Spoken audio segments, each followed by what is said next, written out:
I came from my father came from my grandfather came from great-grandfather, and so on and so on. So it goes back until it all goes back to Adam alayhi salam. So then then Allah created Adam alayhi salam. So if you say, okay, what was before that? You say, well, the jinns were there. What was before that? Allah created the malaika before that. Then you say, okay, what was before the malaika? Then you say, okay, it's Allah Azza wa Jal. It's Allah Azza wa Jal.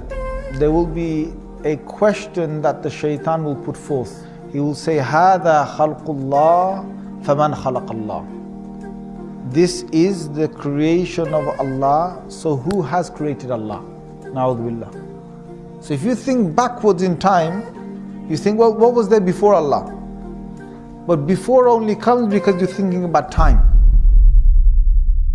يا أيها الناس اذكروا نعمة الله عليكم هل من خالق غير الله يرزقكم من السماء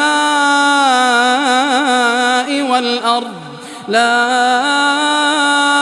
إله إلا هو فأنى تؤفكون. So before Allah Azza wa Jal, there is no before. That question doesn't even exist. There is no such thing before Allah. Allah was there, finished. And that's what we need to say. We can't use the human brain to understand this. Just like if I tell you to lift 10 kilos. If I tell you to lift 10 kilos right now, you can lift 10 kilos. If I tell even a super strong person, you lift with one arm 1,000 kg. Can you do it? No. If I tell him to do 10,000 kg, can you do it? No. So there's a limit to this, the limit to the muscles. If I say with the eye, how far can I see? Some people can see 1 mile of a distance, some people 3-4 miles of a distance on a clear day. Some people 5 miles. But if I tell him to see with this eye, a human eye, without any binoculars, without any telescope, without anything, to look and to see as far as 100 miles, or 200 miles. Can the human eye do that? No. So the human eye is limited. The human muscles are limited.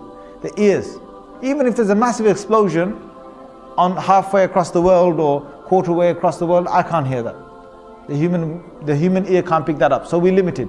We're limited with hearing, with sight, with touching, with lifting, with walking, with energies. So we're limited with the brain. We're limited with the brain. There's so much a human can think. It's limited.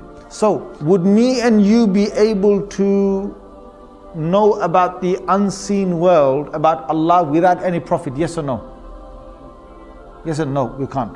It's only through the prophets. So whatever the prophets now tell us about Allah, we have to trust it. The human can't bring now new arguments about Allah from himself. It won't work. Because the whole concept of Allah is not a man-made thing. Allah has sent prophets to the earth to talk about God. So if a question is now said about Allah Azza wa Jal, about who He is, what He was and so on, no human being can ever come and talk about God without a dalil and without a prophet evidence. You have to go through a prophet. So when philosophers, when scientists, when your normal ordinary human beings, they talk about God and that God must be this, God must be that, we do not accept the authority of anybody.